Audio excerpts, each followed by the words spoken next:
Free చేసుకుని మీకోసం వచ్చేస్తాను. మీరు ఉంటానంటే నేను వచ్చేం చేసుకోను ఇక్కడ. ఎందుకంటే దీనికి 5 లెక్చరర్స్ ఉన్నారు, ఈరోజు రావాలి. కానీ అనుకోని విధంగా ఒక్కొక్కడికి ఒక్కొక్క పరీక్ష ఎదురైంది. ఈరోజు నాకు ఇక్కడికి వచ్చాకే పరీక్ష ఎదురైంది, కానీ అక్కడ వాళ్ళకు రాకుండానే పరీక్ష ఎదురైంది.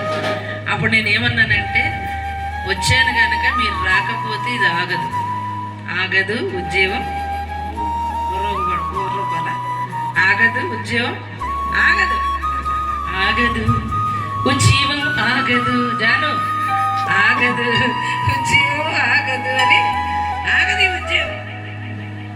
దేవుడు ఆ సామర్థ్యం ఇచ్చినప్పుడు నడిపించుకునే సామర్థ్యం. రావాలి బాబోయ్ వాక్యం చెప్పాలనే ఉద్దేశం వేయలేదు. ఆ టయ్యానికి వంట చేయాలా, ఆకలి ఎత్తాలా, భోజనం వడ్డించాలా, వాక్యం చెప్పాలా, దేనికైనా రెడీ, దేనికైనా రెడీ. చల్ల పడుకోవాలా, చెట్టు కింద పడుకోవాలా, 5 స్టార్ హోటల్లో పడుకోవాలా, పరుపు మీద పడుకోవాలా, నేల మీద పడుకోవాలా, ఆ టైంలో ఏది చేయాలన్నా రెడీ. సేవకుడు అలా సన్నిధుడిగా ఉండాలి. దేవునికి స్తోత్రం. అవన్నీ నేర్పడండి నా ప్రభు. మీరు ట్రైనింగ్ అయితే ట్రైనింగ్లో నేర్చుకుంటారు జనాలు, నాకు ప్రభు నేర్పడియాలి. అలా చేసి దేవుడు ఈ రోజు అనేక రాష్ట్రాలు, జిల్లాలు, మొన్న 5 దేశాలు తిరిగి వచ్చాడు. దేవునికి స్తోత్రం. ఇలా ప్రభు నడిపిస్తూ ఉంటుండగా బైబిల్ కాలేజ్ పెట్టాలన్న ఒక ఆలోచన ఎందుకు వచ్చిందో చెప్తాను. అంటే దేవుడు ఒక్కొక్క మార్గం నుంచి ఒక్కొక్కటి నేర్పుతున్నాడు నాకు. ఏంటంటే ఒక సేవకుల మీటింగ్ పెట్టారు, వాక్యం చెప్పడానికి పిలిచారు. ఒక్కొక్క సేవడికి 3-4 సంఘాలు ఉన్నాయి. వాళ్ళ సేవకుల మీటింగ్లో మాట్లాడడానికి వెళ్ళినప్పుడు ఏజెన్సీ కొయ్యూరు మండలంలో నేను మెయిన్ బైబిల్కున్న పునాది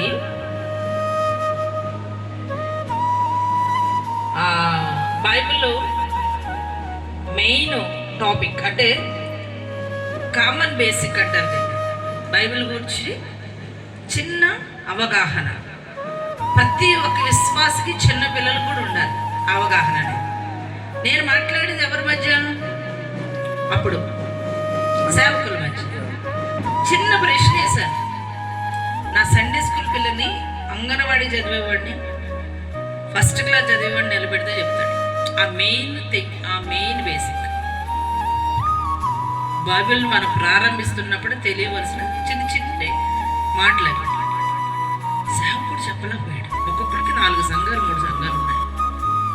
అంటే వీళ్ళు వెళ్ళి దేవుని సువార్తను ప్రకటిస్తున్న వాళ్ళకి పిలుపు ఉంది, దర్శనం ఉంది, సంఘాలు కడుతున్నారు, ఆత్మలు నడిపిస్తున్నారు, కానీ బైబిల్లో కూర్చిన పూర్తి అవగాహన వాళ్ళు లేదు.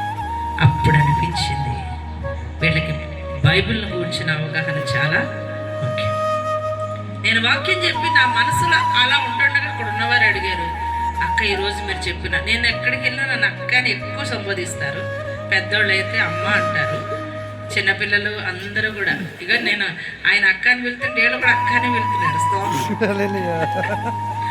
ఖమ్మం నుంచి వస్తాడు తమ్ముడు రాజేష్ గారు, ఆయన అక్క అంటాడా. వాళ్ళ పిల్లలు వచ్చారు మన, వాళ్ళు కూడా అక్క.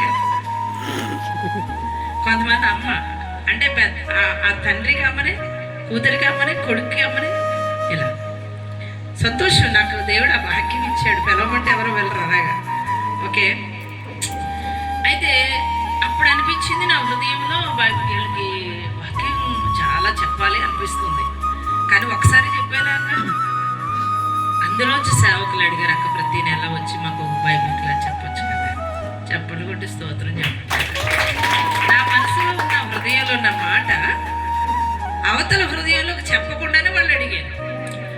ఆ తర్వాత నుంచి ప్రతి నెల ఎంత ఖర్చు అయినా నేను అక్కడికి వెళ్ళడం మొదలుపెట్టాను. పరిశుద్ధాత్మ అగ్ని చూశాను వాళ్ళు.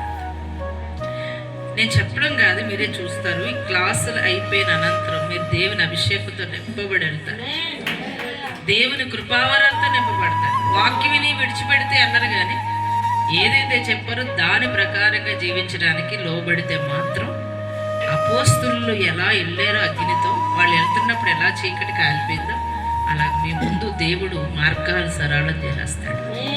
ఇక్కడికి వచ్చారు అంటే ఏదో ప్రణాళిక లేకుండా ఇక్కడికి రాలేదు. ఇక్కడికి రావడానికి కూడా నేను మా జాన్వరిలో 2nd బ్యాచ్ గ్రాడ్యుయేషన్ అయింది నెల్లిపూడిలో. అయిన తర్వాత మేము ఫిబ్రవరిలోనే క్లాస్ స్టార్ట్ చేయాలనుకున్నాం. అనుకున్న ఒక వారం రోజులకు 4 రోజులకు మేబీ కూడా చేసింది. డిసెంబర్ జనవరి అంతా మంచులో తిరగడం, చలిలో తిరగడం, క్రిస్మస్లో తిరగడం, రెస్ట్లెస్గా తిరిగారు పగలు రాత్రి లేకుండా. ఎక్కడికి వెళ్తే అక్కడికి వెళ్ళారు. గొంతు రొంప చేసి, కోల్డ్ చేసి, దగ్గు మొత్తం ఇలా పిండేస్తుంది అనమాట. లోపల నరాల్లో దాగిన వేసినంత బయటికి లాగాడని 15 రోజులు పడుకోబెట్టింది నన్ను. నేను అనుకునేదాన్ని తినడం పడుకోవడం నాకు అస్సలు నచ్చలేదు. గొంతంతా పోయింది. అసలు ఫోన్లో కూడా అనేదాన్ని. లాజర్ నువ్వు విన్నావు కదా, మా వాళ్ళందరూ విన్నారు. ఒక ఆదివారం అయితే కొంచెం వచ్చేది వాయిస్, మళ్ళీ స్విచ్ ఆఫ్. మళ్ళీ వారం రోజులు ఎవరితో మాట్లాడేదండి ఫోను. మా పాప అటెండ్ చేశారు. అట్లా 15 రోజులు పడుకోబెట్టాడు.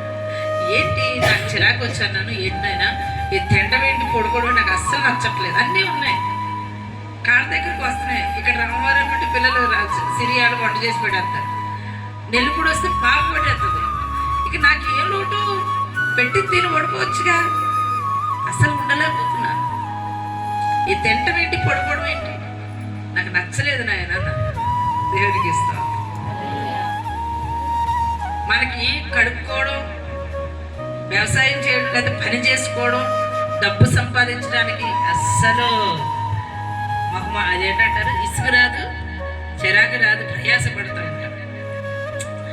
కానీ నా విషయంలో వచ్చేటానికి నన్ను ప్రభు ఆయన అభిషేకంతో నింపాక దేవుని కొరకు ఎటన్నా పోవాలి, పనిచేయాలి. ఎప్పటి వరకు దేవుణ్ణి అడిగాను, అయ్యా వినాలి, దేవుణ్ణి అడిగాను, నన్ను ఎంత వయసు వచ్చే వరకు, నేను ప్రాణం నీ దగ్గరికి నా ఆత్మ చేరే వరకు, ఒకవేళ పెద్ద వయసు వచ్చినా ఏ వయసులో చనిపోయినా నన్ను పడుకోబెట్టుకో.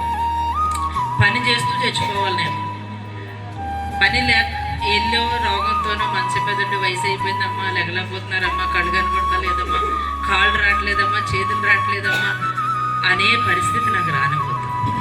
ఎంత వయసు వచ్చినా నన్ను తిరుగుతూనే నీ పని చేయించు, ప్రాణం ఉన్నంత వరకు నీ పని జరిగించు నాయనని దేవుని దగ్గరకు తీర్మానం చేసుకున్నాను. 15 రోజులు పడుకున్నాను. ఫిబ్రవరి అంతా క్లాస్ స్టార్ట్ అవ్వలేదు. మనసులో మాత్రం మంట, అయ్యో ఏంటి ప్రభు అని. సరే ఫిబ్రవరి 11వ తారీఖు వచ్చింది. మా గంగవరం మండలి పాస్టర్స్ ఫెలోషిప్ మీటింగ్ మా చర్చిలో పెట్టాం. జరుగుతుంది కానీ నా వేదన అంతా ఎక్కడో తిరుగుతూ ఉంది. ఆ సాయంత్రం ఎందుకో ప్రసాద్కి ముందే చెప్పాను, తమ్ముడు ఎక్కడున్నా నాకు చాలా సహకారం తమ్ముడు. ఇక్కడికి వస్తే జాను, ప్రసాద్, రాజు, విజయ్, అలాగే ఈ మధ్య మణమ్మ అక్కడ ఉన్నప్పుడు కలిసింది. కానీ చాలా రోజుల దూరం అయింది అమ్మాయి. అదే ప్రార్థన చేసింది కదా, విన్నారు కదా. అయితే అలా ఉంటుండగా జాను కూడా చెప్పాను, వెళ్ళి చూడండి. అందరికీ చెప్పాను, ముందుగా చెప్తున్నాను కానీ నేను రాలేదు. బుధవారం అయ్యింది. సాయంత్రం ఉండబెట్టలేక ప్రసాద్ నేను రేపు వచ్చేస్తున్నాను, నువ్వు ఎక్కడ తీసుకెళ్తావు తెలియదు, నేను అంతా తిరగాలి, నాకు ఒక ఇల్లు కావాలి, మొత్తం ఇంటింటి తిరగాలి, మనకు ఒక ఈయన కూడా చెప్పాను చూడమని. ఇలా తిరుగుతున్న సమయంలో సోమవారం నాడు, బుధవారం నాడు సాయంత్రం చెప్పాను, అక్క మిస్ప అక్కడే ఉంటుంది, ఇవి నాగమణి అక్క ఉంటుంది కదా, అటువైపు దొరుకుతాయి అక్క అన్నాడు. సరే నేను రేపు వచ్చేస్తాను, ఎక్కడున్నాయి చూసుకుందాం అన్నాను అంతే. అని మాస్టర్ ఉదయం ఉండబెట్టలేక మణికి కాల్ చేశాను, మణి నేను ఈరోజు తినొస్తున్నాను, మీ వైపు ఏదైనా రూమ్ ఉంటే చూడమ్మా అని చెప్పాను. నన్ను ఎలా తొందర పెట్టాడు చూడండి.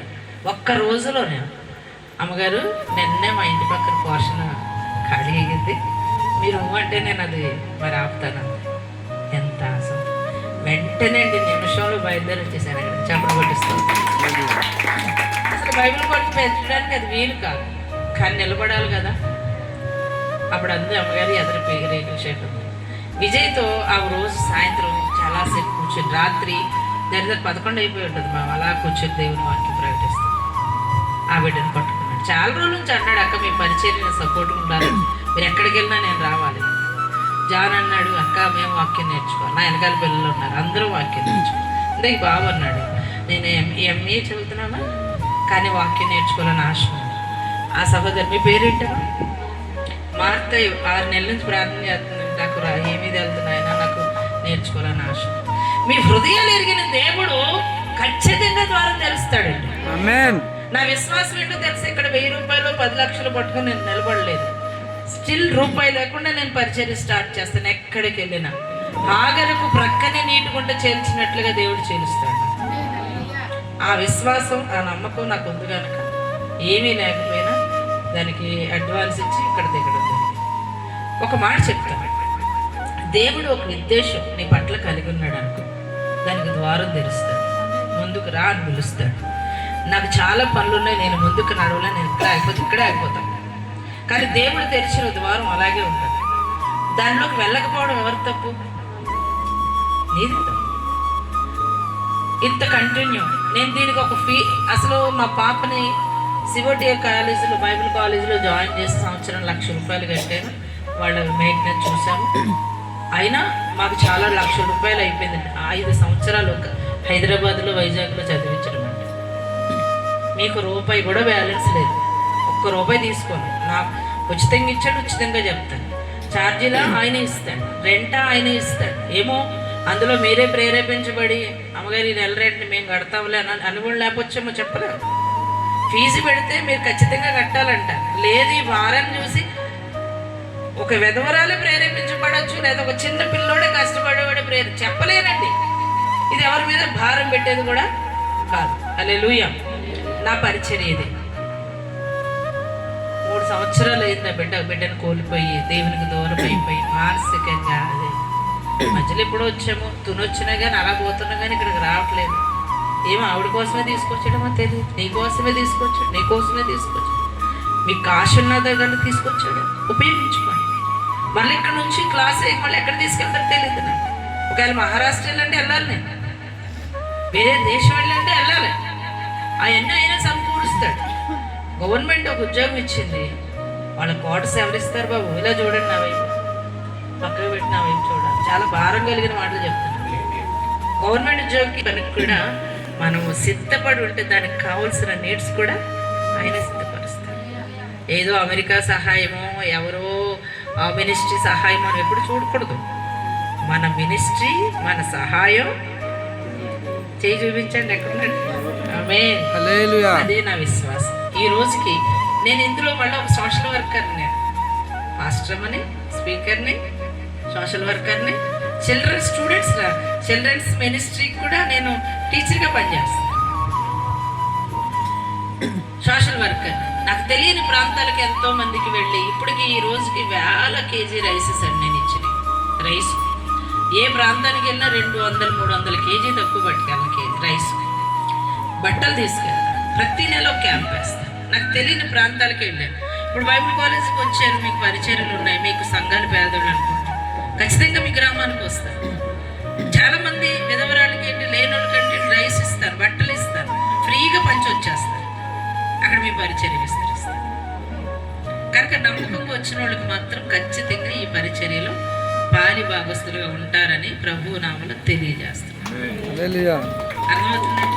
నెలకు ఒక క్యాంప్ ఉంటుంది.